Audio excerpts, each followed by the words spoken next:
Grant's question is up next. He says, I'm considering opening up a small business, which is exciting. How do I decide how much of my savings to invest in building and growing a business versus mutual funds and accounts for retirement? What should he think about saving for retirement, allocating money towards a business? What do you think? Brian, I think this is so interesting, right? Because you had to make this decision, right? You literally went through this process. You said, hey, you know what? Life is not the way I want it to be. I want to change some things. So I'm going to go out and start my own business. I'm going to become an entrepreneur. I'm going to hang a shingle and I'm going to do it. But I imagine there were some trade-offs you had to make there, right? Like, I bet you were probably, when you had the really good cush job in the city doing the thing, probably saving at a fantastic clip. And then you make the judgment to go start your own business. And I know the money didn't show up day one. So how'd you navigate? What do I invest in my business versus what do I save? And like, what was your path in terms of how you handled that? Well, fortunately, we have a system to help you figure this out. And I think it's always important, if you think about coming up with an efficient system, I want you to go moneyguy.com/resources, check out the financial order of operations, because Grant, where this fits in, this is a step 4 of the financial order of operations, is because, remember, number 1 is highest deductibles covered. That's just keep your life out of the ditches. And then we got your free money from your employer. It's hard to beat a 50 to 100% guaranteed rate of return. That's why we prioritize this. Of course, you're probably not jumping into entrepreneurship, starting a business with a bunch of credit card debt. So I'm going to assume this is taken care of. But when you get to step 4, your emergency reserves, you know, the baseline that you hear every financial guru out there, anybody who puts that tagline under their name, is 3 to 6 months.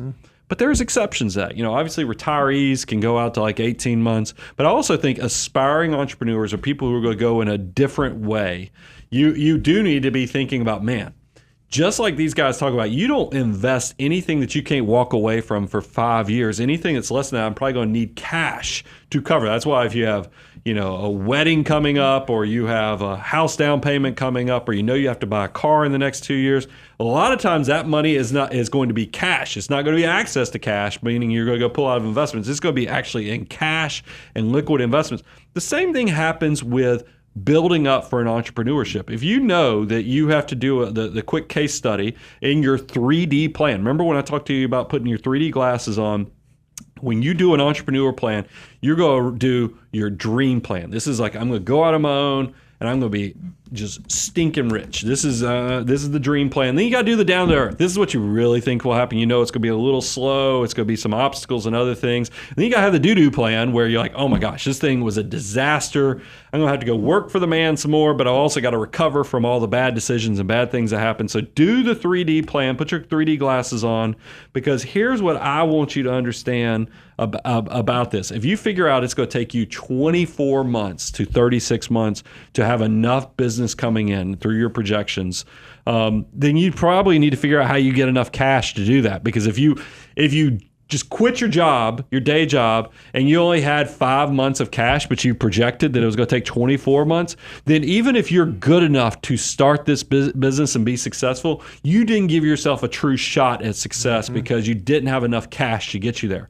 So that's why you got to do the plan, figure out how long it's going to take, and then once you figure out how long, figure out how you build up enough cash. So for my wife and I, we actually threw everything but the kitchen sink into step 4 of the financial order of operations, where we are basically living off of just her income for a good 12-month period, and then we saved every bit of everything else into cash so that I actually had enough cash to get us through 3 years. And by the way, you don't do this unless you're also living a very Spartan, minimalistic life during this period of growth. This is not where you're still planning on going international trips or buying brand new cars.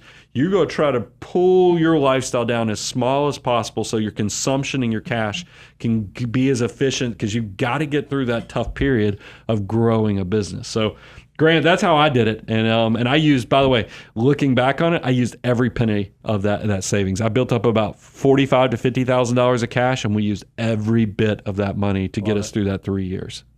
But it was great, right? It turned out great. Things worked out just fine. I felt behind though. I mean, I didn't have I didn't get to max out retirement accounts because, I was pretty much stuck in step 4 of the financial order of operations. I didn't get to load up the retirement accounts because you're right. When I was working the 6-figure job, my wife was working, saving money was easy. I was like, man, we're high-fiving every month. We get to go out to eat, but we still get to save, over $1,000 a month. This is good living.